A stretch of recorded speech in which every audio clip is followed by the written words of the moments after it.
এই সাক্ষী দিতে পারি বেগম জিয়া একান্তভাবেই একজন দেশপ্রেমিক নেত্রী ছিলেন, গণতান্ত্রিক নেত্রী ছিলেন। আমি এখন সুস্থ আছি আলহামদুলিল্লাহ। আমি আজকে অত্যন্ত বেদনার সাথে, উৎকণ্ঠার সাথে, আবেগের সাথে বাংলাদেশের সকল মানুষের প্রিয় নেত্রী বেগম খালেদা জিয়ার এই অবস্থায় আল্লাহর কাছে তার সুস্থতা কামনা করছি।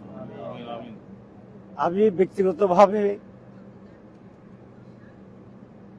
এই সাক্ষী দিতে পারি বেগম জিয়া একান্তভাবেই একজন দেশপ্রেমিক নেত্রী ছিলেন, গণতান্ত্রিক নেত্রী ছিলেন।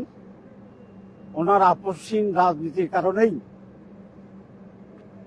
বিগত 15 বছর যেভাবে দেশটা ভারতীয় দখলে গিয়েছিল তার অনেক আগে চলে যেতে পারত।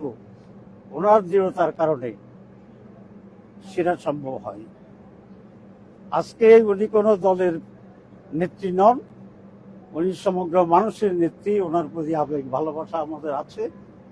আমি ব্যক্তিগতভাবে আমার গভীর শ্রদ্ধা জানাচ্ছি, আরোগ্য কামনা করছি। বাংলাদেশ জামাত ইসলামীর পক্ষ থেকে ইতিমধ্যেই আমরা অনেক প্রোগ্রাম নিয়েছি। আমি আবারও জামাতের পক্ষ থেকে আল্লাহর কাছে ওনার সুস্থতা কামনা করছি।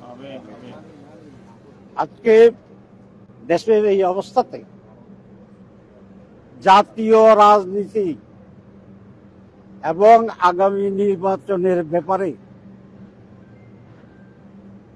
বৃহৎ দলগুলোর ভিতরে আরো অনেক বেশি বোঝাপড়া প্রয়োজন। আপনারা এটা কোট করবেন, আমি রিপিট করছি।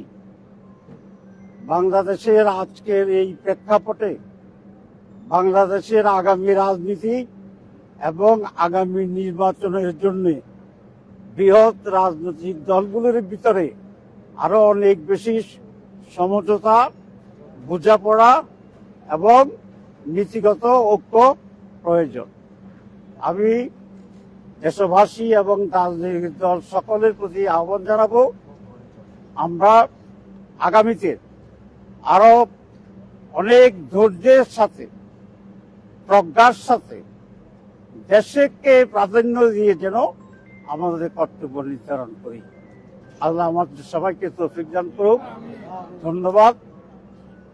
ডাক্তার বলেছে কিছুদিন আমাকে রেস্টে থাকতে হবে, মুভ করা যাবে না। ইনশাআল্লাহ রেস্টে থাকবো। এর মাঝে যতটুকু দেশ আপনাদের সাথে যোগাযোগ করা সম্ভব এবং সামাজিক বন্ধুত্বের সাথে সেই যোগাযোগ থাকবে। আপনাদের মাধ্যমে দেশবাসীর প্রতি আবার কৃতজ্ঞতা। আসসালামু আলাইকুম ওয়া রাহমাতুল্লাহ।